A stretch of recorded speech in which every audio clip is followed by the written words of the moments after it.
ओम। गुरु वंदना वाले फोल्डर का मंत्र नंबर 3। ओम। ध्यान मूलम गुरोः मूर्तिः। ध्यानमूलं गुरुः मूर्ति। पूजा मूलम गुरुर्पदम्।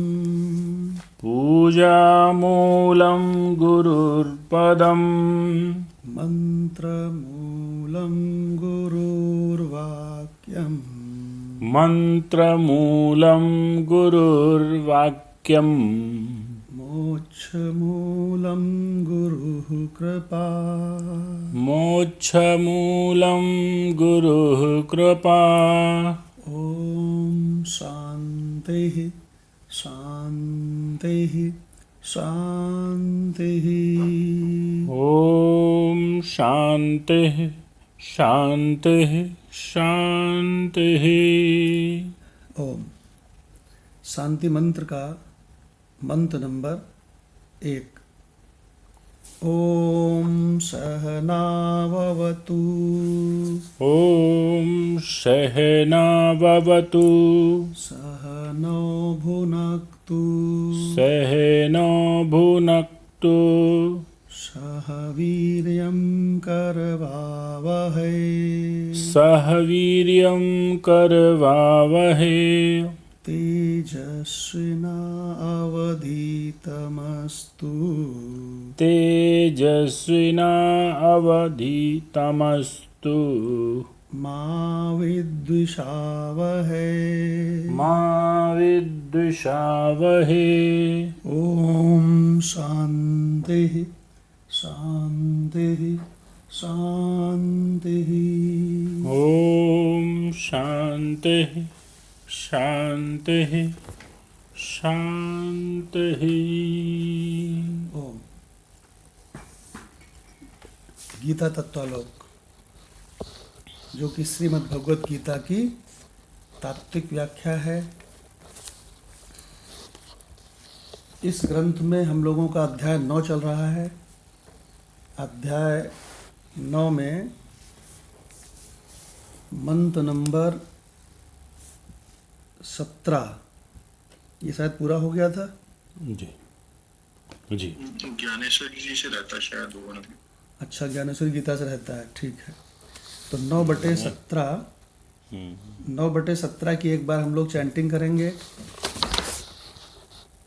एकमात्र एक मंत्र 9/17 अगर कोई समझ जाए, है ना, तो पूरा तत्व ज्ञान इसमें उपलब्ध है। ये वही मंत्र है भगवान, जब शंकर भगवान का ब्याह हो रहा था पार्वती जी से, तो शंकर भगवान ने यही बोला था। जब शंकर भगवान का पार्वती जी से ब्याह हो रहा था, तो पंडितवे ने कहा शंकर भगवान से कि आप की माता कौन है, आपका पिता कौन है, आपका गोत्र कौन है ना। तो अब शंकर भगवान तो स्वरूपस्थ ईश्वर हैं, क्यों भाई। तो वो कहते हैं, शंकर भगवान ने वहाँ क्या बोला था कि सभी का पिता मैं ही हूँ। पंडित जी, सभी का पिता मैं ही हूँ, और हाँ, और सभी की माता भी मैं ही हूँ, और मैं ही सभी का गोत्र हूँ। भगवान ने तो और खोल के बोल दिया यहाँ पर कि सभी का पितामह भी मैं ही हूँ, और जानने योग्य ओंकार यानी कि अपना आत्म स्वरूप भी मैं ही हूँ। भगवान कृष्ण की दृष्टि में केवल एक ही चीज जानने योग्य है, क्या? स्वरूप। जी। क्योंकि राणा भगवान ने बार बार वेद्यम का प्रयोग किया है। जी भगवान, है ना। तो जी। वेद्यम मतलब क्या होता है? जानने योग्य। जानने योग्य। तो बोले हम बहुत जानते हैं संसार का। तो उन्होंने कहा कि दिमाग में कूड़ा भरते हो, उसका तुम्हें कोई लाभ नहीं मिलेगा, और जितना ज़्यादा जानोगे उतना ही चिंता, भय, दुख ये सब और होगा, है ना। तो गोस्वामी जी ने तो यहाँ तक कह दिया है रामचरितमानस में कि सबसे भले वे मूढ़ जिन्हें न व्यापय जगत गति, जो जगत के चक्कर में नहीं पड़ते हैं। क्यों भाई? तो भगवान, आखिरकार हम लोगों का प्रसंग क्या चल रहा है? प्रसंग ये चल रहा है कि केवल एक जगह पर ही भगवान ने नहीं बताया है कि मेरे भक्त 4 प्रकार के हैं। यहाँ पर भी भक्ति का ही प्रसंग चल रहा है कि मेरे 2 ही प्रकार के भक्त हैं। एक मेरे नर्सरी वाले शिशु जो मुझको अलग पृथक्त्वेन भक्ति, जो मुझको अलग अपने से मान के भक्ति करते हैं, और दूसरे जो वाकई बड़े हैं, सयाने हैं, है ना। मैं जैसा हूँ, जो हूँ ठीक वैसी भक्ति करते हैं। तो यही हम लोगों का कल टॉपिक चल रहा था, एकत्वेन भक्ति। जी। तो उसी में भगवान ने बताया कि अर्जुन सावधान, क्रतु मैं हूँ, यज्ञ मैं हूँ, स्वधा मैं हूँ, औषधि मैं हूँ, मंत्र मैं हूँ, घृत मैं हूँ, अग्नि मैं हूँ, हवन मैं हूँ। अगर बहुत ध्यान से एक इशारा समझें कि क्रतु मैं हूँ, स्वधा मैं हूँ, अग्नि मैं हूँ, है ना, घृत मैं हूँ, तो आप ये नहीं समझ पाएंगे कि भगवान कैसे हैं। भगवान अग्नि टाइप की चीज़ हैं, लपट टाइप की चीज़ हैं क्या? तो भगवान ने कह दिया आज्यम, आज्यम माने घृत, घी भी मैं ही हूँ। तो क्या भगवान घी टाइप की चीज़ हैं? तो भगवान क्या कहते हैं? मंत्रो अहम, मंत्र भी मैं ही हूँ। तो भगवान क्या मंत्र टाइप की चीज़ है? तो कहते हैं यज्ञ भी मैं ही हूँ। देखिए, कोई माई का लाल संसार में भला इस मंत्र को उसको तत्व ज्ञान के सिवा बाकी किसी और दृष्टि से बतावे तो सही, कैसे ये संभव है? क्यों माता भगवान? संभव ही नहीं है भगवान, कोई पहेली खुलती नहीं। बिना तत्व ज्ञान के कोई पहेली नहीं खुल रही भगवान, नहीं खुल रही है। बहुत प्रश्न है, और ये प्रश्न का झंझावात है। हाँ है, कोई प्रश्न की वो गुत्थी सुलझती नहीं, कहीं भी जाके अटक जाती। हाँ, इसीलिए भगवान ने कहा है कि वेद्यम केवल स्वरूप है। यहाँ तो चलो भगवान के रिलेशन में बात हो रही है, लोग वैसे ही पूछ देते हैं भाई मुर्गी आई कि अंडा। हाँ तो बच्चा और उसका बाप और उसका पितामह दोनों तीनों नहीं बता सकते कौन। हाँ। कैसे? अच्छा, ये अगर तत्वज्ञान की ताकत है। अगर तत्व ज्ञान है तो वो बता देता है स्पष्ट कि अरे ससुरे, तेरे सपने में मुर्गी और अंडे दोनों दिखाई पड़े, बता क्या पहले आया बे, बता। तो कहेंगे नहीं, वो तो माया थी, तो ये वो भी दोनों एक साथ दिखाई पड़े। तो बोले वो छुटकी माया थी, ये बड़की माया है। देखिए भगवान। तो माधव भगवान ने बहुत बढ़िया बात कही कि ये जो मंत्र यहाँ पे चल रहा है ना, तो तात्विक दृष्टि के सिवा बाकी किसी तरह से समझे ही नहीं जा सकते। क्योंकि जो माता है वो पिता नहीं हो सकता। देखो मंत्र को, जो पिता है सो माता नहीं हो सकता। जी। अगर जो माता है वो पितामह नहीं हो सकता। अच्छा चलो ठीक है, माता पिता पितामह मान लो हो भी जाए, तो वो ओंकार कैसे हो सकता है? वेद कैसे हो सकता है? भगवान एकत्वेन भक्ति का क्या गजब का माधव भगवान किसका पलड़ा भारी है, पृथक्कत्वेन का कि एकत्वेन भक्ति का? एकत्वेन भक्ति को जब रखते हैं तो वो पड़ला पुड़ला सब कुछ उसमें घुस जाता है। हाँ तो मतलब इतना भारी है ये। हाँ ये इतना भारी है वो कि जहाँ तुल रहा था वो भी, और जिसमें तुल रहा था, और जिस जो तौल रहा था, जो तराजू जहाँ जिस आधार पे रखी थी वो आधार भी हाँ उस मुझ रूपी अधिष्ठान में घुस जाता। हाँ। जैसे कि रामानंद सागर के जब उसमें, सॉरी, वो जो गीत वो किसने बनाया है, चोपड़ा ने। रवि चोपड़ा और ये तो दो थे। महाभारत वी.आर. चोपड़ा, रवि चोपड़ा। हाँ, तो चोपड़ा बंधु ने बनाया है ना महाभारत। तो उसमें जब विराट रूप दिखाते हैं, तो उसमें विराट रूप दिखा रहे हैं और कृष्ण अर्जुन का रथ अलग खड़ा है, तो हमने कहा धा तेरे की, हमने कहा वो उसमें नहीं दिखाया अंदर। हमने कहा इनको इतना तक शऊर नहीं है चोपड़ा जी बंधुओं को कि विराट के बाहर तो कुछ है ही नहीं, उनको दिखाना चाहिए उसी के अंदर रथ और कृष्ण अर्जुन भी दिख रहे हैं। और अच्छा हो जाता। कितनी भारी त्रुटि। तो कहाँ से दिखावेंगे, पराविद्या वाले थोड़ी थे। तो भगवान मंत्र को एक बार लेते हैं, फिर इसका ज्ञानेश्वरी गीता से अर्थ डॉक्टर भगवान से सुनेंगे। पिता अहम अस्य जगतो, पिता अहम अस्य जगतो, माता धाता पितामहः, माता धाता पितामहः, वेद्यं पवित्रम् ओंकारः, वेद्यं पवित्रम् ओंकारः, ऋक्सां यजुरेव च, ऋक्सां यजुरेव च।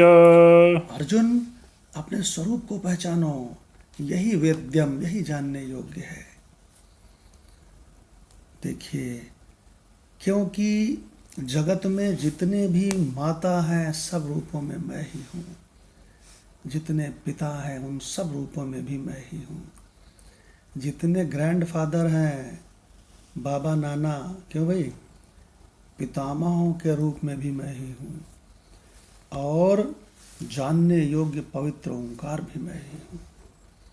ऋग्वेद, सामवेद, यजुर्वेद, अथर्ववेद मैं ही हूँ। देखिए भगवान, अभी भगवान की श्री चलती रहेगी आगे। गति मैं ही हूँ, भर्ता माने विष्णु मैं ही हूँ, प्रभु मैं ही हूँ, सबका स्वामी, साक्षी मैं ही हूँ। 9/18 में देखो, सभी का निवास मुझी में है, सभी मेरी शरण में पहले से ही हैं, मैं सभी का सुहृत हूँ, क्योंकि सब मेरे ही बच्चे हैं। बच्चे मतलब सब मेरी अभिव्यक्ति है। सभी का प्रभाव उत्पन्न करने वाला ब्रह्मा भी मैं ही हूँ, सभी को नाश करने वाला महेश्वर प्रलय भी मैं ही हूँ। स्थानम, सभी को पालने वाला, सभी का धाता मैं ही हूँ, सभी का निधान खजाना मैं ही हूँ, सभी का अविनाशी बीज मैं ही हूँ। भगवान बिना तत्व ज्ञान के इसका अर्थ ही नहीं निकल सकता। माधव भगवान निकल सकता है? बिल्कुल नहीं निकल सकता। देखिए भगवान, अब डॉक्टर भगवान के मुख से 9/17 का ज्ञानेश्वरी गीता सुनते हैं। जी भगवान प्रणाम। जी प्रणाम भगवान। तो संत ज्ञानेश्वर जी कहते हैं, जिसके संबंध से इस अष्टधा प्रकृति यानी माया से ये नाम रूप वाला जगत उत्पन्न होता है, उस जगत का पिता भी मैं ही हूँ। अर्ध नारी नटेश्वर की मूर्ति में स्थित जो पुरुष होता है वही नारी भी तो होता है, और इसी प्रकार इस चराचर जगत की माता भी मैं ही हूँ। फिर उत्पन्न होने वाला जगत जिसके आधार पर बना रहता है और बढ़ता है, वह आधार भी मेरे अलावा अन्य कोई नहीं। ये प्रकृति और पुरुष यानी शिव शक्ति जिसके सहज संकल्प से अस्तित्व में आए हैं, वह त्रिलोकी का पिता भी मैं ही हूँ। तो यहाँ क्लियर कर दिया। मान लो ब्रह्मा विष्णु शिव तीनों का ले लिया, या शिव शक्ति का तो उदाहरण दे दिया कि वो भी जिसके सहज संकल्प से अस्तित्व में आए हैं, उनकी कोई सत्ता नहीं है, कोई अस्तित्व नहीं है, सिर्फ मेरे सहज संकल्प से उनका अस्तित्व है। हे सुबट, समस्त भिन्न भिन्न ज्ञान मार्ग अंततः जिस एक चौराहे पर आकर मिलते हैं, जिसका नाम वेद्य यानी जानने की वस्तु है, जहाँ नाना मत एक मत हो जाते हैं, नाना जहाँ बाबा मिल भिन्न जाते भिन्न शास्त्र परस्पर एक दूसरे को पहचान लेते हैं, अरे गजब। और जहाँ उनका भेदभाव बिल्कुल समाप्त हो जाता है, जहाँ एक दूसरे से पृथक रहने वाला ज्ञान मार्गों का मेल मिलाप होता है, बहुत बढ़िया भाई। जिसे पवित्र नाम से पुकारते हैं, और आदि संकल्प रूपी ब्रह्म बीज से अंकुरित नाद स्वरूप घोष ध्वनि में अंकुर का मूल स्थान जो ओंकार है, वह भी मैं ही हूँ। बता दिया। ज्ञान मार्ग के कई मत हो सकते हैं, डिफरेंसेस ऑफ ओपिनियन हो सकते हैं।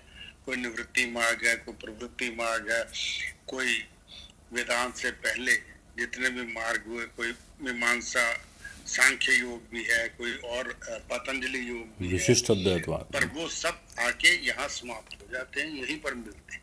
ये एंड पॉइंट है।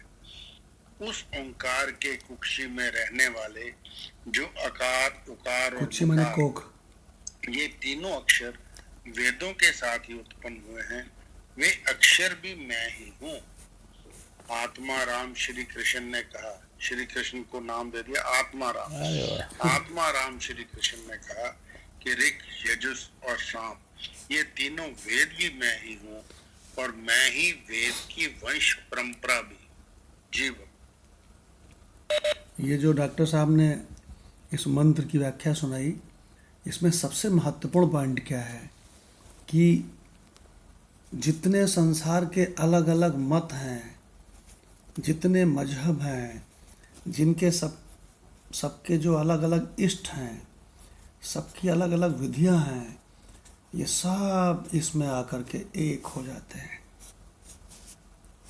बताओ माधव भगवान, अधिष्ठान में सब एक है कि नहीं? बिल्कुल एक है भगवान। और सबसे इम्पोर्टेंट बात यह है कि जीवन और मृत्यु भी जहां आकर के एक चीज हो जाते हैं। क्या माधव भगवान? बिल्कुल भगवान।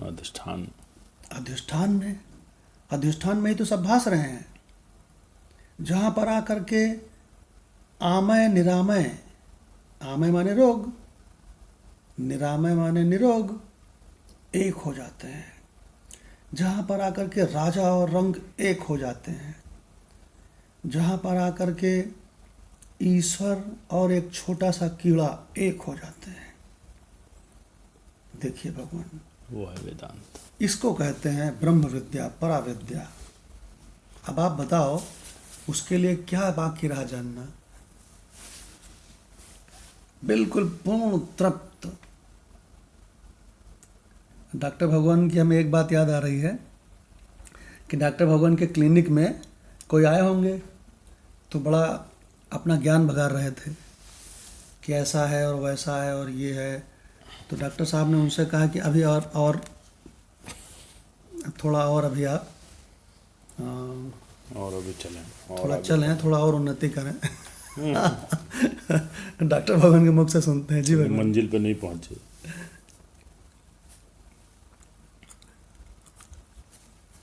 भगवान अंत में बात वही आती है कि जो वेदांत को अच्छी तरह आत्मसात नहीं कर पाया है, वो कहीं ना कहीं अपूर्ण होगा, और वो जो भी बात करेगा उसमें उसकी अपूर्णता स्पष्ट दिखाई दे जाएगी।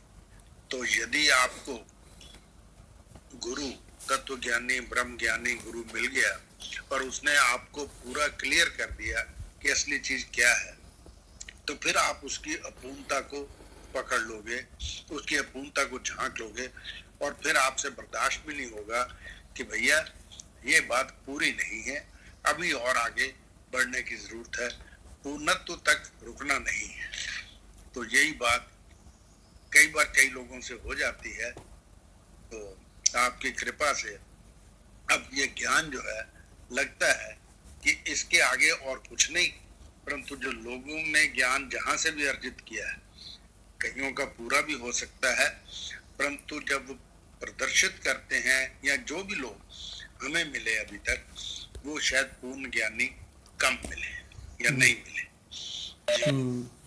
क्या बात है भगवान। डॉक्टर साहब ने क्या बढ़िया बात कही कि जिनकी तात्विक दृष्टि नहीं है, उनकी वो अपूर्णता कहीं ना कहीं बात करने में झलक जाती है, निश्चित रूप से झलक जाती है। कबीर साहब के जैसे डॉक्टर साहब के पास लोग आते हैं अध्यात्म बघारने अपना, तो डॉक्टर साहब कहते हैं अभी लगे रहो, अभी वेद्यम अधिष्ठान का अभी कहीं दूर दूर तक खबर आपको नहीं है। ऐसे ही कबीर साहब भी कहते थे, कबीर साहब के पास भी कुछ लोग आते थे तो मौज लेते थे अपना अध्यात्म बघारने। तो कबीर साहब ने मालूम क्या बोला है, वो सुना देते हैं आपको।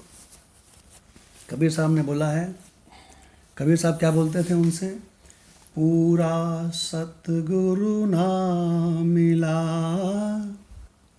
अभी तुमको पूरा सतगुरु नहीं मिला है। हो सकता है तुम्हारे सत्संग में कई लाख लोगों की भीड़ होती हो, लेकिन वहाँ पर जो पूर्ण तत्व है उसकी जानकारी हमें नहीं लगता है कि तुम्हारे वक्ता और श्रोता में किसी को है।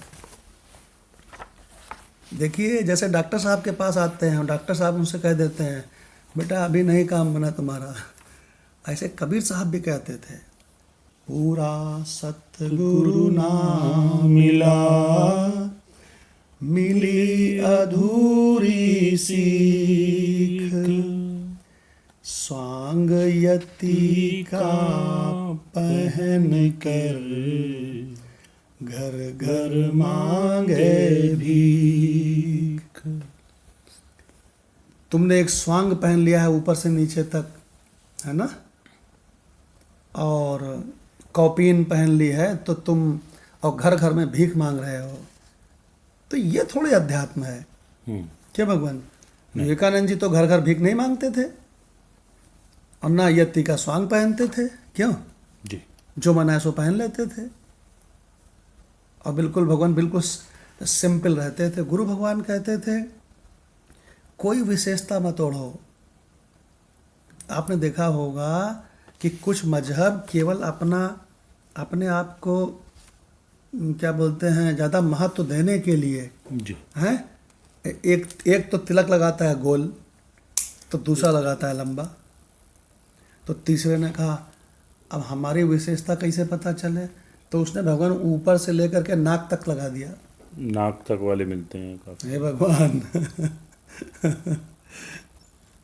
भगवान यही गुरु भगवान कहते थे कि कोई भी अपना ऐसा चिन्ह मत बनाओ जो दूसरे लोग तुम्हें विशेष समझने लगे। हाँ, सहज रहो बेटा, सहज रहो। ये उनकी बड़ी सीख थी। हाँ, भगवान सारी विशेषताओं को, कल मुंडक सुधा में जो जयप्रकाश ने भेजा है उसमें ये रहस्य बिल्कुल खुल करके आया है कल, कि अध्यात्म किसी प्रकार की विशेषता उत्पन्न नहीं करता है, बल्कि सारी विशेषताओं को हटा करके डिसॉल्व कर आपके साधारण स्वरूप को, आपके सहज स्वरूप को दिखाता है। तो भगवान एक से एक बढ़िया कबीर साहब के हैं, है ना। तो ये भगवान जो हमारे संत ज्ञानेश्वर हैं, इनके बारे में, इनके फैमिली के बारे में थोड़ा पता लगा उनको, राणा भगवान को कुछ बता रहे थे, तो एक बार बताएंगे भगवान? राणा भगवान के मुख से सुनते हैं संत ज्ञानेश्वर जी के बारे में। जी हाँ, भगवान। इनका थोड़ा जीवन चरित्र में पढ़ा है कहीं से या मिला है। अच्छा, प्रणाम भगवान। भगवान हमारे यहाँ पे ना एक एम्प्लॉय है, मराठी है, वो ज्ञानेश्वर पाटिल नाम है उनका, तो वो डी लिखते हैं आपके नाम के सामने शुरू में ना, तो वो बता रहे थे ज्ञानेश्वर जी भी ना वहाँ पे डी साइलेंट रखते हैं और ज्ञानेश्वर होता है वैसे, ज्ञानेश्वर अच्छा, तो नहीं आता। बोलते, लेकिन यहाँ पे सब ज्ञानेश्वर ही हैं। तो उन्होंने बताया था कि ये मतलब कि बहुत कम आयु में इनका बहुत ज्यादा वहाँ पे फेमस हो गए थे, और पूरा फैमिली जो है इनकी, जो है भगवान इसी आध्यात्म में काफी रुचि थी उनकी उनकी जो है जो भाई थे निवृत्तिनाथ थे, और सोपान देव जी, वो भी आध्यात्मिक पुरुष थे काफी। और सिस्टर जो थी उनकी, वो मुक्ता बाई, मतलब पूरी बचपन से ही, मतलब इनकी पूरी फैमिली ऐसी ही थी। अरे गजब, इवन क्या बात है। जी, तो मतलब इनका काफी, मतलब वहाँ पे वो था। और लोगों को तो भगवान चमत्कार वमत्कार में ही ज्यादा विश्वास होता है, तो ऐसे मतलब कई बार इनके बताया उन्होंने कि कुछ चमत्कार टाइप के भी थे। तो किसी ने मतलब वो करने के लिए कि भाई ये एक पशु है, चलो इससे तुम इस लोग बुलवा के देखो, इस टाइप की परीक्षा भी वहाँ पे हुई।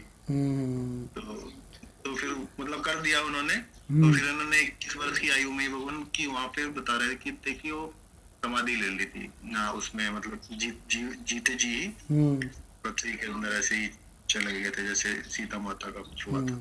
गजब। तो इसका बहुत मतलब कम आयु में हाँ, ये सब लिख गए हो। देखिए जैसे आपने इनके बारे में बताया है, काम कर दिया। जी जी जैसे आपने इनके बारे में बताया है, ऐसे ही जो मंडन मिश्र थे, और मंडन मिश्र की पत्नी थी उभय भारती। जी। तो ये दोनों वेदों में, वेद के मंत्रों वगैरह में इनका कमांड था। इनके घर के तोते नहीं, नौकर, जो इनके घर में काम करने वाली नौकरानी, नौकर, ये सब वेद मंत्रों को गाया करते थे। और पूरे इलाके में, पूरे जिला जवार में इनकी भयंकर प्रतिष्ठा थी। और रात दिन कर्मकांड में लगे रहते थे मंडन मिश्र। अब पूरे इलाके में सब कहते थे अरे इनके जैसा कौन है। लेकिन जब शंकराचार्य जी भगवान जब वहाँ पर आए, पैदल चलते थे वो, तो जब उनके गांव में आए, तो जब उनसे मुलाकात हुई, तो इनका और उनका शास्त्रार्थ हुआ। क्यों भाई, शंकराचार्य जी ने कहा कि भाई शास्त्रार्थ हम जीतने के लिए नहीं कर रहे हैं, हम तो ये बताना चाहते हैं जनसाधारण को कि वेदों का सत्य वो है जो हम बताते हैं, कि वेदों का सत्य वो है कर्मकांड जो तुम करते हो रात दिन, जिससे लोग बलि प्रथा और ये और रात दिन, इसमें जो सही चीज़ है वो लोगों को पता चलनी चाहिए भाई। तो वो जो मंडन मिश्र थे, उन्होंने कहा ठीक है हमारा तुम्हारा शास्त्रार्थ होगा, लेकिन जज कौन होगा? क्यों मतलब भगवान? जज उनकी पत्नी होगी। तो शंकराचार्य जी भगवान क्या कह रहे हैं कि जज होगी तुम्हारी पत्नी, ये बहुत विद्वान है, इसे वेद पुराण उपनिषद सब इसको आते हैं, है ना। तो जज तेरी पत्नी होगी। अब भगवान सब हक्के बक्के रह गए। अब सब लोग दंग रह गए, स्वयं मंडन मिश्र भी दंग रह गए कि मेरी पत्नी जज होगी। अरे बाप रे, कितना कॉन्फिडेंस है इनको शंकराचार्य जी को। अरे कोई भी कहेगा कि पत्नी जज होगी तो अपने पति को बोल देगी ये भी फेवर कर देंगे। हाँ। तो भगवान जब दोनों लोगों का शास्त्रार्थ चल रहा था, अब आप बताओ तत्वज्ञानी को शास्त्रार्थ में कौन हराएगा? तो भगवान उन्होंने कह दिया कि उनकी पत्नी ने शास्त्रार्थ के बाद में कहा कि शंकराचार्य जी विजयी हुए, इनका जो आत्मज्ञान दर्शन है यही वेदों का परम तात्पर्य है। तो हमारे पति ने जो आज तक इस पूरे जिला में लाखों लोगों को कराया है, करोड़ों लोगों को कराया है, ये गलत है। तो भगवान वो मंडन में से झल्ला उठे अपनी पत्नी के ऊपर, बोले तुमने कैसे निर्णय कर दिया ये? क्यों भाई?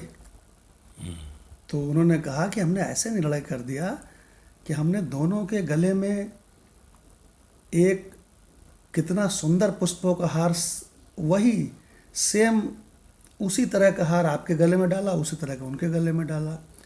देखो तुम्हारे गले का हार एकदम सूख गया है, और जरा उनके गले का हार देखो, एकदम ताज़ा रखा है। तुम्हारा हृदय जल रहा है, हीट है। हाँ, क्योंकि तुम्हें वो परम रहस्य तो मालूम नहीं है। और देखो उनका, देखो क्या शीतल है, उनके हृदय के कांटेक्ट में जो पुष्प हैं सुख को मिलाते ही नहीं है। देखिए भगवान, इसका मतलब कभी मतलब हीट नहीं पैदा होनी चाहिए, वो आराम से उसको बोलते रहो, बताते रहो। नहीं, उनका कहने का मतलब था उनको रहस्य मालूम है, वो रहस्य में बैठे हुए हैं स्वरूप में। तुम ससुर यहाँ पर क्या बोलते हैं, लकड़ी ले आओ, घी ले आओ, अग्नि ले आओ, ये मंत्र बोलो, यज्ञ वेदी बनाओ, फो ये भगवान देखिए। उसकी तो बड़ी रोचक कथा है। उसमें तो शुरू में उनकी पत्नी है ना, शुरू में उनकी पत्नी ने ये चैलेंज भी कर दिया था उनको कि तुम हमसे शास्त्रार्थ करो। तो शंकराचार्य जी ने कहा कि मैं तो स्वरूप में बैठा हूँ, मैं स्वरूप को जानता हूँ, तेरे स्वरूप को भी जानता हूँ, कोई भी शास्त्रार्थ कर ले। तो उन्होंने शंकराचार्य जी ने कहा कि विषय क्या होगा, तो उनकी पत्नी कहती काम शास्त्र। अरे बाप रे, शंकराचार्य जी ने कहा काम शास्त्र। उनको पता था ना इसमें। हाँ, उनको पता था कि ये तो बाल ब्रह्मचारी हैं, तो काम शास्त्र में 0 हैं। तो भगवान शंकराचार्य जी ने फिर अपने शंकर पने का प्रयोग किया कि वो एक मृत राजकुमार के शरीर में अपनी जीव को उन्होंने प्रवेश करा दिया। तो वो राजकुमार जीवित हो उठा।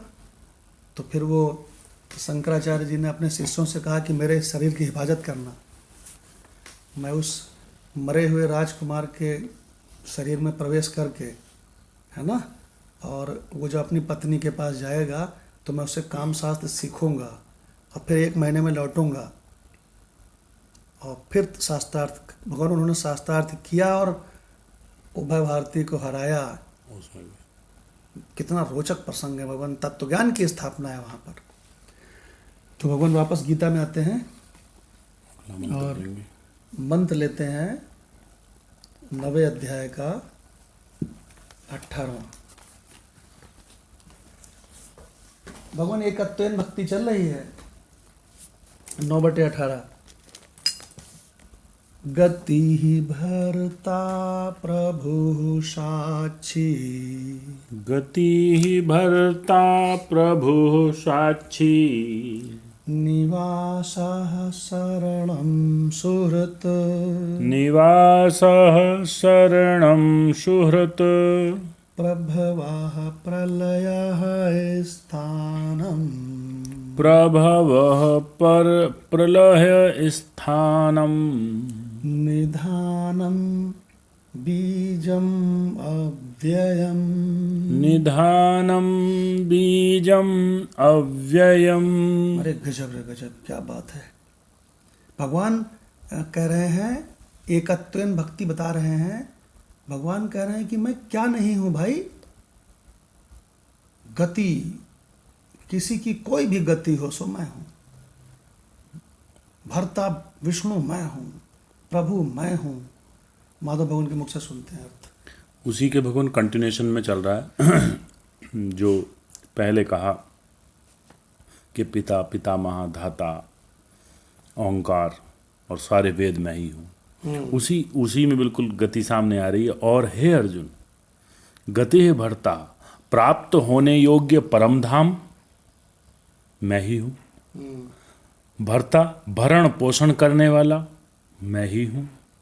प्रभु अर्थात सबका स्वामी, सबका मालिक एक मैं ही हूँ। साक्षी, शुभ अशुभ को देखने वाला अर्थात दृष्टा मैं ही हूँ। निवासः, सबका वास स्थान अर्थात अधिष्ठान मैं ही हूँ। अरे वाह। शरणम, शरण करने योग्य कुछ है तो मैं ही हूँ। सुहृत अर्थात प्रत्युपकार न चाहकर हित करने वाला, मतलब अहेतु की कृपा करने वाला मैं ही हूँ। प्रभव प्रलय अर्थात उत्पत्ति करने वाला ब्रह्मा जी और प्रलय करने वाला महेश, और स्थानम स्थिति का आधार अर्थात विष्णु भी मैं ही हूँ। निधानम, निधान का अर्थ दिया है नीचे, प्रलय काल में संपूर्ण भूत सूक्ष्म रूप से जिसमें लय हो जाते हैं उसका नाम निधान है। अरे गजब। अव्ययम, अविनाशी, अव्ययम बीजम अहम एव। तो अहम एव की इसमें संगति भगवान ने सब में लगाई है। हाँ। तो लास्ट वाला जो अहम एव है, इसकी संगति सबके साथ लगा के गति ही ये अहम कितने- एव, हाँ, यस भर्ता अहम एव, जी, एव माने ही, प्रभु अहम एव, साक्षी अहम एव। मैं ही हूँ, तो अविनाशी बीज भी मैं ही हूँ जी। एक बार हमारा मेरठ में एक कोई आए थे आध्यात्मिक व्यक्ति, कोई बहुत सारे प्रश्न थे उनके, तो उन्होंने हमको इसी मंत्र के बारे में बात की। जी तो उन्होंने कहा कि देखिए, गति ही भरता प्रभु साक्षी, तो इसमें देखिए जो प्राप्त होने योग्य परम धाम है, परम गति है, सो परमात्मा है। तो हमने कहा और अधोगति क्या है, अधोगति कौन है? तो कहें नहीं, परमात्मा अधोगति थोड़ी हो सकता है। तो हमने उनसे कहा आपको सम्यक ज्ञान नहीं है, कोई आपका तत्वज्ञानी गुरु है, मार्गदर्शक है? तो बोले नहीं, मैं तो स्वाध्याय करता हूँ। तो हमने कहा नहीं, अधोगति, दो ही प्रकार की गतियाँ होती हैं। जब कोई मरता है साधारण प्राणी, तो या तो उसकी अधोगति होती है, या तो सुअर, कुत्ता, कीट पतंगे, कीड़े मकोड़े ये बनता है, या तो ऊर्ध्वगति होती है। क्यों माधव भगवान? जी भगवान, देवता आदि अभी आने वाला आगे यही वाला मंत्र योनियों में जाता है। 9/21 आने वाला है। हाँ छिड़िया पुण्य मृत्युलोक में शांति। हाँ, तो हमने कहा अधोगति भी वही है, ऊर्ध्वगति भी वही है, और स्वरूप रूपी परम गति भी वही है। तो वो कहने लगे कि अरे बाप रे, देखो हमने गीता प्रेस में लिखा है, गति का मतलब ब्रैकेट में परम गति लिखा है। तो हमने कहा एक चिट्ठी लिख देना गीता प्रेस को, ठीक है, और चिट्ठी के ऊपर हेडिंग में लिखना चुनौती, और उसमें नीचे लिखना कि मेरा किसी से पाला पड़ा था, तो उसने कहा कि अगर वो स्वरूप यानी कि परम गति है, तो अधोगति और ऊर्ध्व गति फिर कौन है? डॉक्टर भगवान से पूछते हैं, क्यों भगवान, गीता प्रेस को चिट्ठी लिखने लायक है कि नहीं है पॉइंट? भगवान बात यह है कि आपने ही पहले बताया कि संसार में किस किस अज्ञानी को आप ज्ञान सिखाओगे, किस किस अज्ञानी को आप सुधारोगे। गीता प्रेस को इसके बारे में चिट्ठी लिखोगे तो दूसरे श्लोक में कुछ और कमी निकल आएगी, क्योंकि जब तक पूरा तत्व ज्ञानी नहीं होगा, जब तक ज्ञान की साक्षात मूर्ति नहीं होगी, तब तक नहीं समझ पाएगा।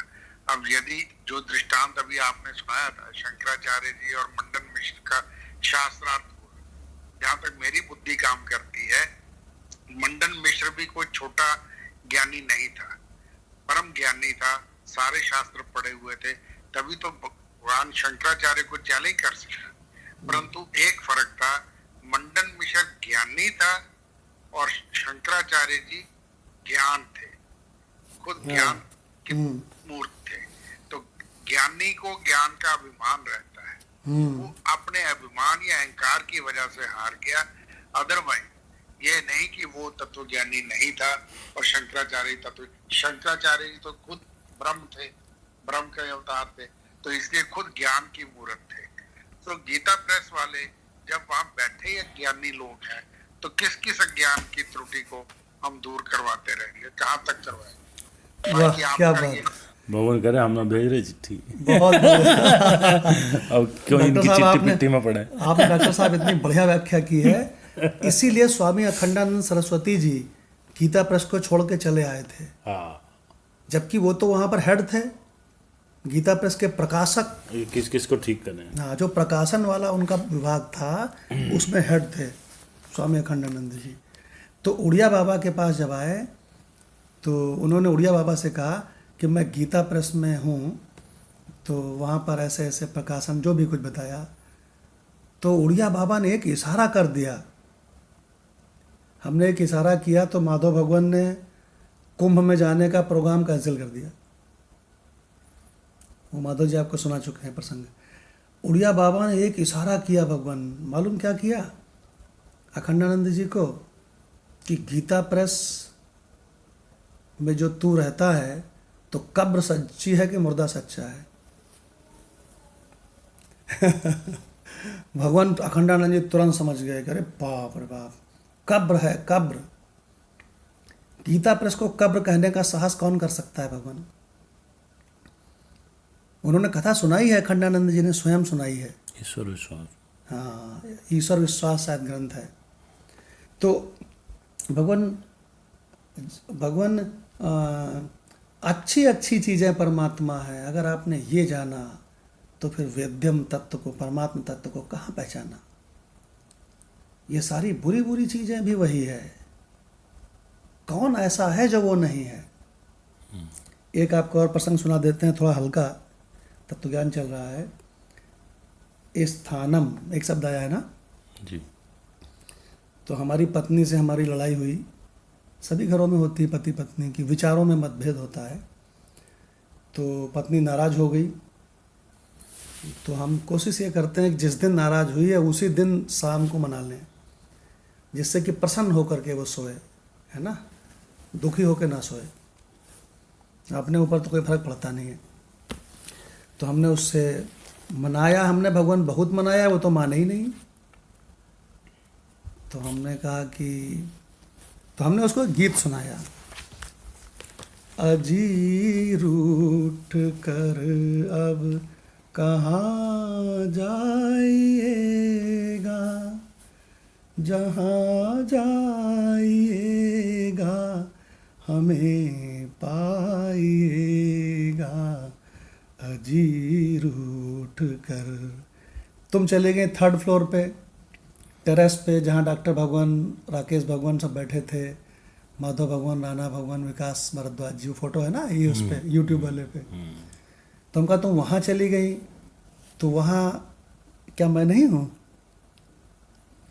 तुम 1st फ्लोर में चली गई तो क्या वहाँ मैं नहीं हूँ? तो भगवान वो तो कुछ नहीं समझी, लेकिन आप तो समझ गए होंगे। स्थानम, ऐसा कौन सा स्थान है जो स्वरूप में ही अध्यस्त नहीं है? देखिए भगवान कितना भारी रहस्य है। स्वामी राम तीर्थ जी से किसी ने कहा कि अगर तुम ब्रह्म हो तो इस 5 मंजिल की बिल्डिंग से नीचे कूद जाओ। तो स्वामी राम तीर्थ हंसे, कहने लगे तुम इतने बड़े मूर्ख हो, तुम अपने आप को भी शरीर समझते हो, महाघनघोर अज्ञानी हो, और मुझे भी शरीर ही समझते हो, महाघनघोर अज्ञानी हो। तो तुम हमसे कहते हो कूद जाओ, यहाँ तुम हो वहाँ तुम नहीं हो, कूद जाओ। अगर तुम कहीं वेद्यम तत्व को जानने वाले होते, तुमने कभी कहीं सुना भी होता, तो फिर तुम ये इतनी मूर्खतापूर्ण लैंग्वेज ही नहीं बोल सकते थे कि तुम यहाँ से वहाँ कूद के चले जाओ। स्वामी राम तीर्थ जी ने कहा उस बंदे से जो कह रहा था कि आप अगर ब्रह्म हैं तो 5वीं मंजिल से कूद जाइए। तो स्वामी राम तीर्थ ने कहा कि तुम इतने घनघोर अज्ञानी हो, इतने मूर्ख हो, अपने को भी 5.5 फीट शरीर ये प्रकृति का एक टुकड़ा समझते हो, और हमको भी 5.5 फुट एक शरीर ही समझते हो। इसीलिए कह रहा है तुम यहाँ से वहाँ कूद जाओ जहाँ तुम नहीं हो। और अगर तुमने कहीं यह पहचाना होता कि मैं कौन हूँ, कभी एक इशारा भी तुमको हुआ होता, तो तुम ये कैसे कहते, अरे मैं ब्रह्म हूँ, मैं कहाँ नहीं हूँ जहाँ मैं कूद के चला जाऊँ।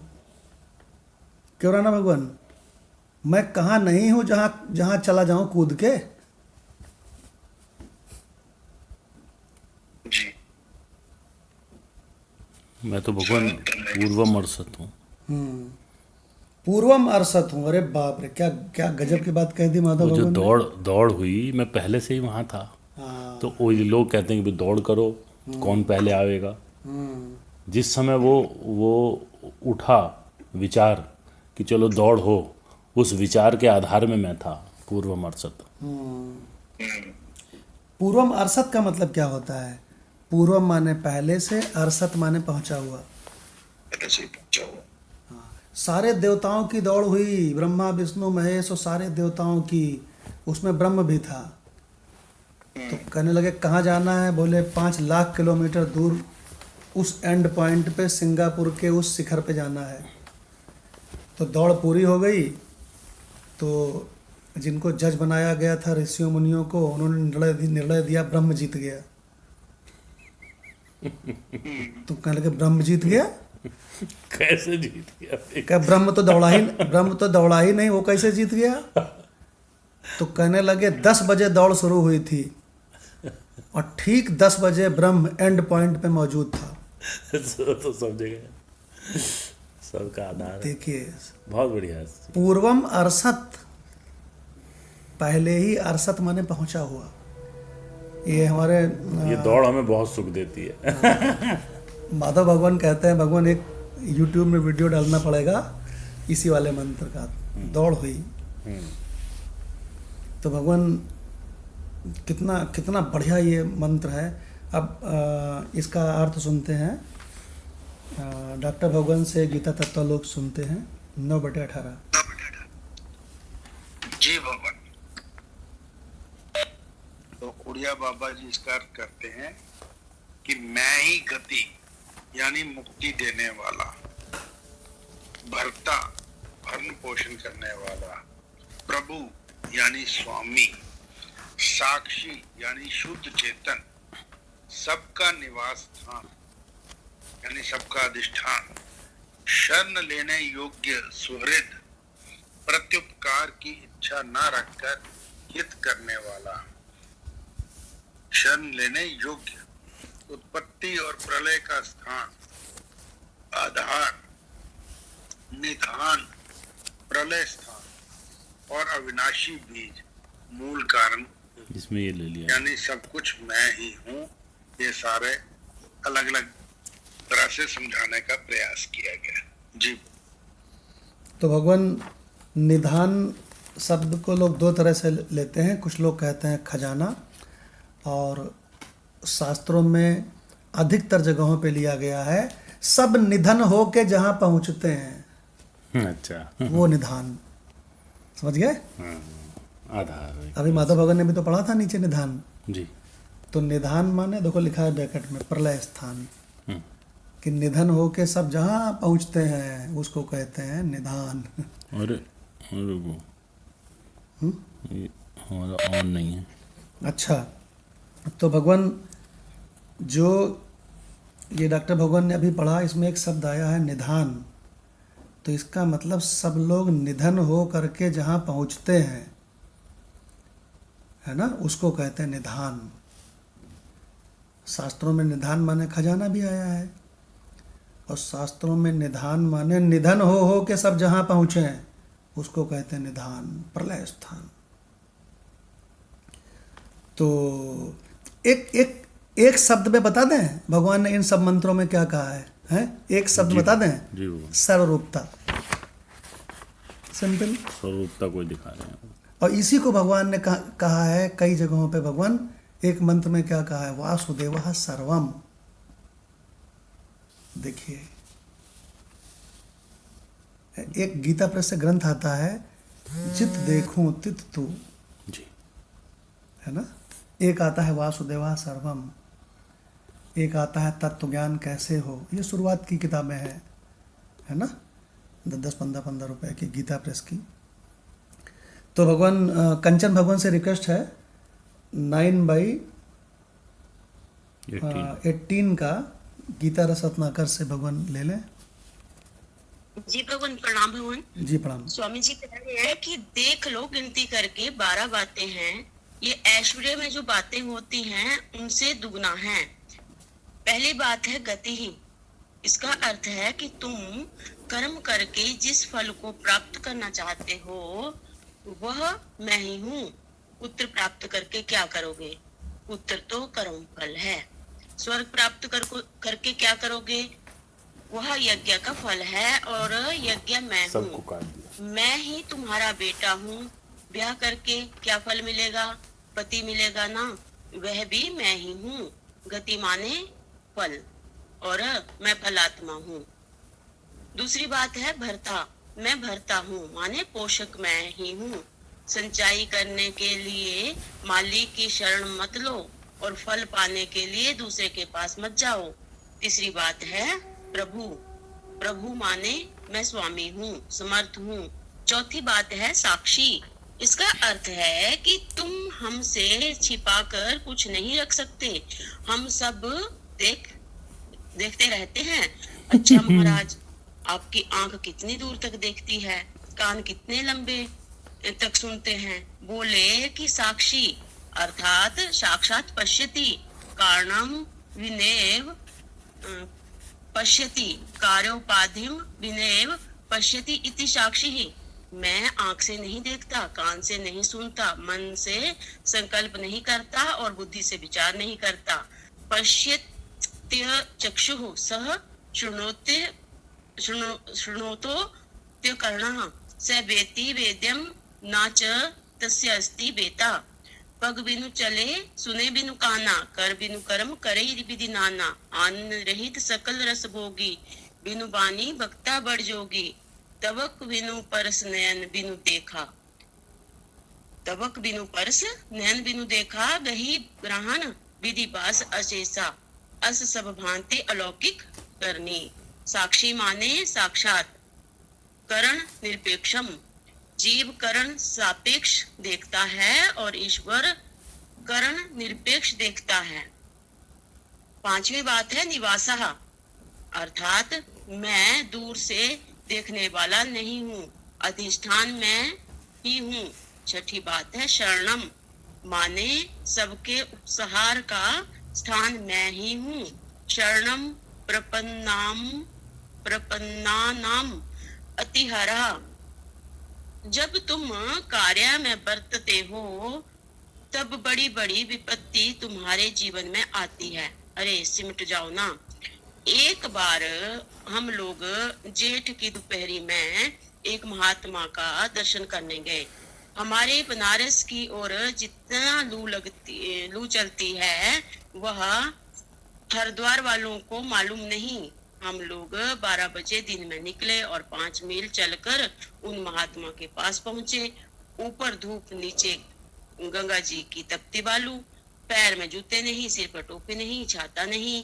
जैसे तैसे हम लोग महात्मा जी की कुटिया तक पहुंच गए। महात्मा जी कुटिया के भीतर थे। उन्होंने खटपट सुनी तो बाहर का दरवाजा खोल दिया और बोले कि भीतर आ जाओ। हम लोगों की हिम्मत कुटिया के भीतर जाने की नहीं थी। हम तो बरामदे में बैठ गए। महात्मा बोले कि भीतर आ जाओ, बाहर तकलीफ हो तो भीतर आ जाना चाहिए। यही शरणम है। संस्कृत भाषा में शरण माने रक्षक भी होता है और कुटिया भी होता है। शरणम उत्तजम शरणम गृह रक्षोत्रो इत्यमरः। तात्पर्य यह है कि बाहर तकलीफ मालूम पड़ती हो तो ईश्वर की कुटिया में प्रवेश कर जाओ। इसमें निवास की काफी जगह है और वह देखभाल भी करता है। वही अपना मालिक भी है। यह खिलाएगा और वह भरता है, गति है। वहीं तक जो पहुंचना है। सातवीं बात, वहीं तक तो पहुंचना है। आगे सातवीं बात बता रहे हैं, सुहृद है। वह उपकार की अपेक्षा ना करके हमारी भलाई करता है। आठवीं बात है प्रभा, सबकी उत्पत्ति वहीं से होती है। प्रभवती अस्मात्, सारी सृष्टि का उपत्तिकरण वही है। 9वीं बात है प्रलय। 10वीं बात है स्थानम, इसी में रहते हैं। 11वीं बात है उसी में सब लीन होते हैं। और 12वीं बात है निदानम, अव्ययम बीजम, वही अव्यय बीज है। जी भगवान। कुटिया में आ जाओ। अभी कंचन भगवान ने जो इसकी इतनी सुंदर व्याख्या सुनाई, इसमें सबसे इम्पॉर्टेंट बात यह है कि ये जो मंत्र है ना, इसका नाम है 12 वाला मंत्र। इसमें 12 चीज़ें हैं, गिनती गिन के देख लो। गति नंबर 1, माता भगवान आपको सुनाते हैं 12 के 12 हों। गति भरता, गति ही। दूसरा भरता, तीसरा प्रभो, चौथा साक्षी, पांचवा निवास, छठा शरणम, सुहृदय, सातवां। तो 7 हो गए पहली लाइन में। 8वां है प्रभो, प्रलय, स्थानम, निधानम, बीज अव्ययम। तो इस तरह से 12 हैं और स्वामी जी ने 12 के 12 को खोल के पूरा रहस्य रख दिया है। अरे तुम क्या लड़ाई लड़ते हो कि मेरा क्या बोलते हैं राम है और तुम्हारा रहमान है। यहाँ पे क्या बताया गया है, एक ही स्थान में, एक ही सर्वव्यापी स्थान में राम के रूप में, रहमान के रूप में वही लहरा रहा है। देखो भगवान, कितनी बढ़िया बात है। तो इसमें 12, अगर कभी भगवान की बात कहीं चले तो भगवान ये 9/18 उसको सुना देना, कह दो अरे यार तुमको हम 12 शब्द बोलते हैं जिसमें भगवान का पूर्ण रूप से निरूपण है। गति भरता प्रभु साक्षी, निवासः शरणं सुहृत्, प्रभवः प्रलयः स्थानं, निधानं बीजम अव्ययम। अरे तुम मरते नहीं हो, न कोई मरता है न कोई मर सकता है, क्योंकि सबका अव्यय बीज। अंतिम शब्द पढ़ो, क्या है अंतिम शब्द? बीज अव्ययम। बीजम अव्ययम, तुम्हारा कभी न खर्च होने वाला अव्यय बीज मैं हूं। अरे तुमको मार कौन सकता है? यमराज तुम्हें क्या खाक मारेगा? ये महाप्रलय क्या तुम्हारा कोई नुकसान कर सकती है? तुम्हारा अव्यय बीज तो मैं हूँ। देखिए भगवान, और जो कंचन भगवान ने अभी पढ़ा उसमें एक चीज़ बहुत बढ़िया आई है। रामचरितमानस में गोस्वामी तुलसीदास जी ने परमात्मा को कैसे पहचानवाया है। हम माधव भगवान से पूछते हैं, परमात्मा के पैर और हाथ और मुंह ये सब होते हैं क्या?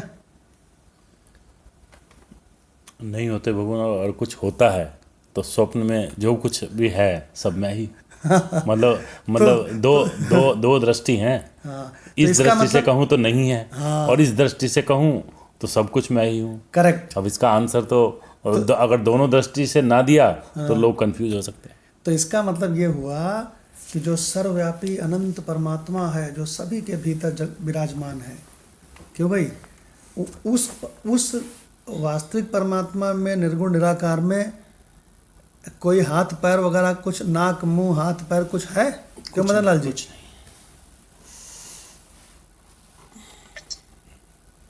अब नहीं है भगवान।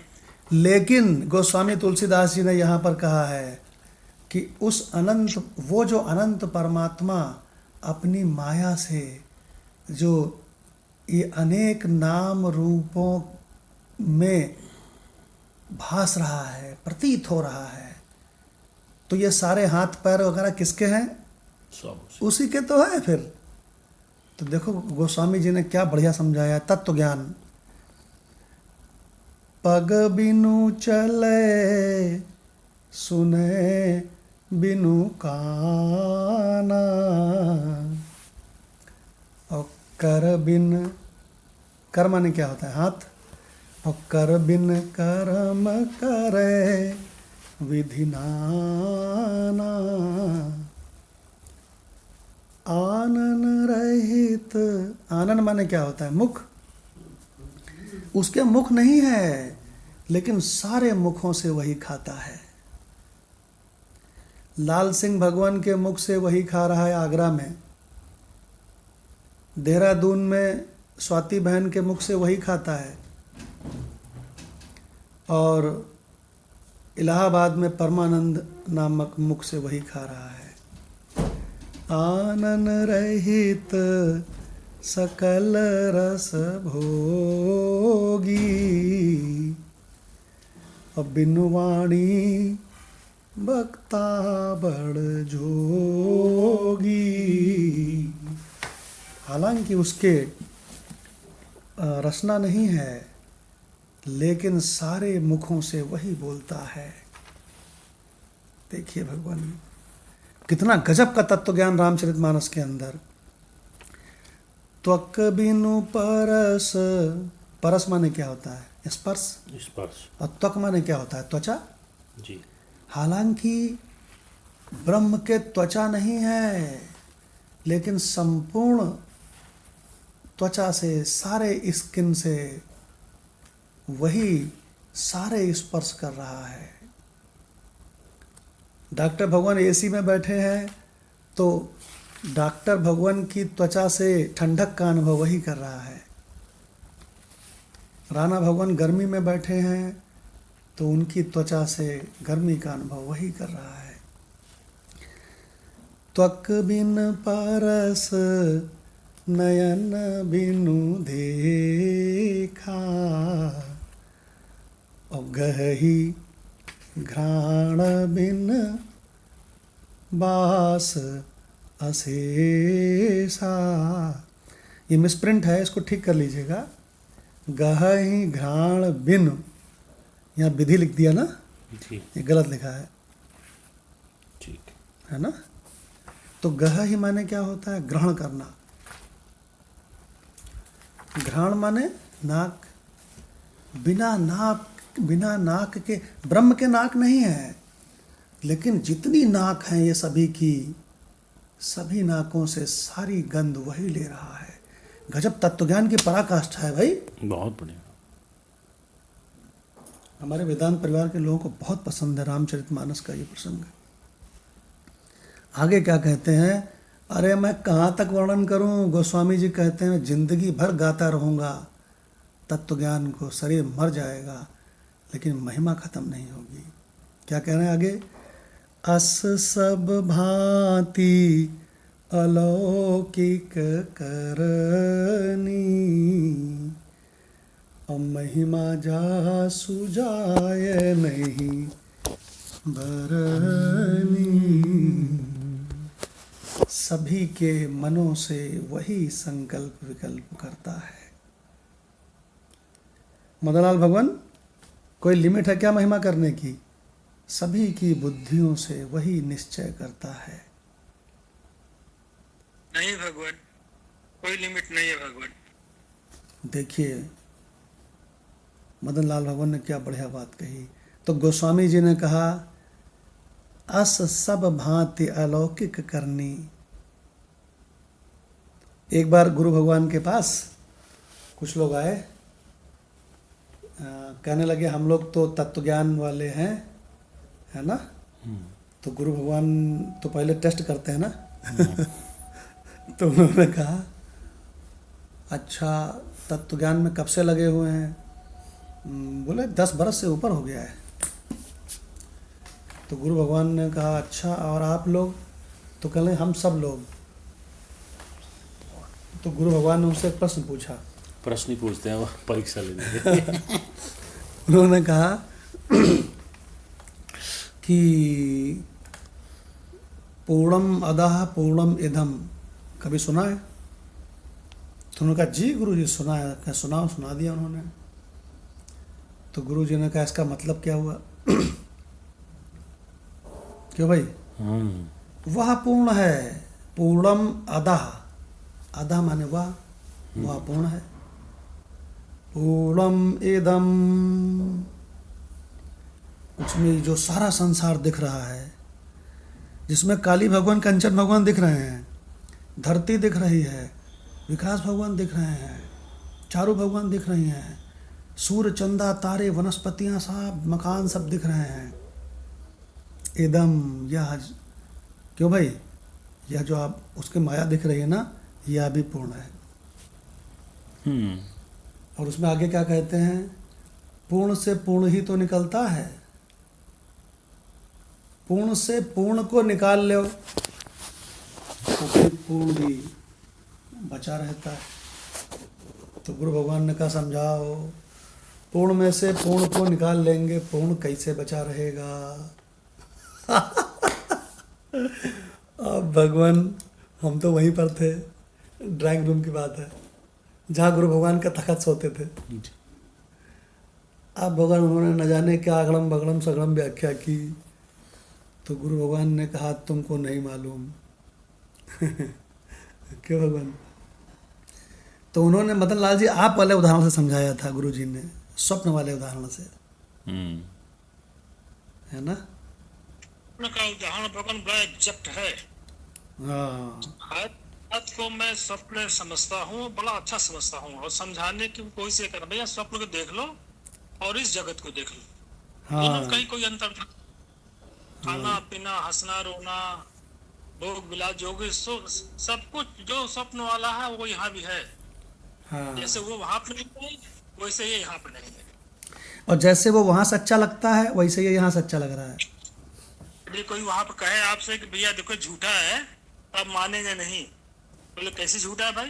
ये सब दिखाई दे रहा, चल रहा हो, खा रहा हो, पी रहा हो, वैसे यहाँ भी कह रहा हो ना कि झूठा है, तो आप मान नहीं रहे। बहुत बड़ा बढ़िया। बढ़िया एग्जाम्पल है भगवान। हाँ, मदन लाल भगवान ने देखो कितना गजब का रहस्य बताया। ईश्वर ने अगर सपना ना बनाया होता, एक चेतन में इतना बड़ा पसारा सपना, तो बहुत मुश्किल होता शिष्य को ये विश्वास दिलाना कि ये जागने वाला जगत बिल्कुल मिथ्या है, ये कहीं है ही नहीं। मंगत भगवान हमको एक बार मिले ऑफिस में, कहने लगे भगवान सारी चिंताएं खत्म हो गई, चाहे ये शरीर आज खत्म हो जाए। तो हमने कहा कैसे खत्म हो गई? तो कहने लगे भगवान इस जगत को मिथ्या जानकर पूर्व में समझ गया। न असतो विद्यते भाव। तो भगवान इसमें एक तो ये बहुत रहस्य की बात आई, एक बात बहुत अच्छी और आई। कुटिया में आ जाओ। हाँ, कि महात्मा बोले कि बाहर अगर तकलीफ हो तुमको इस माया में, तो बोले अपने स्वरूप में आ जाओ, यानी कुटिया के भीतर आ जाओ, स्वरूपस्थ हो जाओ।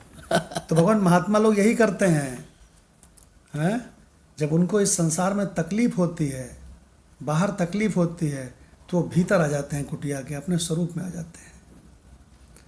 माधव भगवान से कमेंट सुनते हैं इस पे। जी भगवान, बहुत अच्छा प्रसंग है भगवान। उसमें उन्होंने 2-3 चीज़ें इसमें निकल के आई हैं इस उदाहरण में। एक तो महात्मा के दर्शनों के लिए वो किस तरह से भरी दोपहरी में उन्होंने हरिद्वार को भी लक्षित करके बताया कि हरिद्वार वालों को तो ठंडी रहती है, और यहाँ देखो किस तरह से जो है वो एक पूरा ग्रुप महात्मा जी से मिलने गया है और किस परिस्थिति में गया है। एक तो ये प्रसंग इसमें से निकलता है हम लोगों के लिए। तो जैसे स्वामी विवेकानंद जी ने भी बोला कि यदि मेरे को एक महात्मा, तत्वज्ञानी महात्मा से 5 मिनट की मीटिंग का भी टाइम मिले, तो मैं इस तपती धूप में पहाड़ों में ऊपर तक पहुंचने में, चलने में जरा भी तकलीफ महसूस नहीं करूंगा। अरे गजब। तो एक तो ये इससे प्रसंग मिलता है। दूसरा प्रसंग मिलता है कि स्वरूपस्थ हो जाओ। तो महात्मा जी ने जो सेंटेंस बोला, हो सकता है उस समय वो सेंटेंस जो है धूप की दृष्टि से बोला गया हो, लेकिन स्वामी जी ने उसका कितना तात्विक अर्थ लगाया। और ऐसा भी हो सकता है कि स्वामी जी ने उसी अर्थ को बोला गया हो कि तुम भाई बहुत परेशान हो, तुम भीतर आ जाओ, बाहर अगर तकलीफ हो। हाँ। तो और उन्होंने ये चीज़ बताया कि संस्कृत में शरण का मतलब कुटिया भी होता है। तो शरणागति का महत्व तो बता दिया गया कि शरणागति कैसे है। जगदीश भगवान ने एक कथा भेजी थी, बहुत कथा भेजते हैं वो, तो उसमें भेजी थी कि सारे लोग नाव में बैठकर और चले जा रहे हैं, एक बहुत बड़ी नदी है, तो इस पार से उस पार जाने में घंटे भर लगता है। तो जब बीच में पहुंची नाव, तो भयंकर आंधी तूफान आ गया, है ना। ये लगा कि नाव अब डूबी कि तब डूबी, क्यों भाई? तो लोग बचने के लिए भागे, क्यों भाई? कि अंदर वाले केबिन में चले जाओ, वो बिल्कुल सील बंद है, अगर डूब भी गई तो, है ना। इधर भागे, कोई उधर भागे। और एक महात्मा जी आराम से वहाँ बैठे थे, वहीं बाहर खुले नौका पे, क्यों भाई, उस पानी के जहाज पे, तो एकदम आराम से वहीं बैठे रहे। तो जब बाहर लोग निकल के आए, कहें स्वामी जी हम लोग तो भागे हैं, लेकिन आप नहीं भागे। तो महात्मा जी ने कहा हम भी भागे। दोनों भागे। तुम बाहर भागे, हम भीतर भागे। मैं कुटिया में आ गया। हम अपने स्वरूप में पहुंच गए हैं, जहाँ ससुरा कोई आंधी तूफान असर नहीं करता है। बहुत बढ़िया। तो भगवान, हम लोग अब कम से कम 4 मिनट का अपने स्वरूप में बैठेंगे और इसका ज्ञानेश्वरी गीता का कल होगा। ये जो भी पूरा जगत मालूम पड़ता है ना, जी ये मालूम किसको पड़ता है भगवान? चेतना में ही तो मालूम पड़ता है। जी तो वही अखंड चेतना में हूँ। तो जो मालूम पड़ता है उसको सबको बाधित कर दीजिए। जिस मुझ आत्मस्वरूप चैतन्य को मालूम पड़ता है, उसमें भगवान हम लोग 4 मिनट के लिए बैठेंगे।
जो मालूम पड़ता है सो मिथ्या है, लेकिन जिसको मालूम पड़ता है वह आत्मस्वरूप सत्य वस्तु है। इतना सत्य वस्तु है कि श्रुति मंत्र कहता है अयम आत्मा ब्रह्म। ओम शांति शांति शांति। प्रणाम भगवान। प्रणाम भगवान। प्रणाम डॉक्टर भगवान। प्रणाम मंदिर भगवान।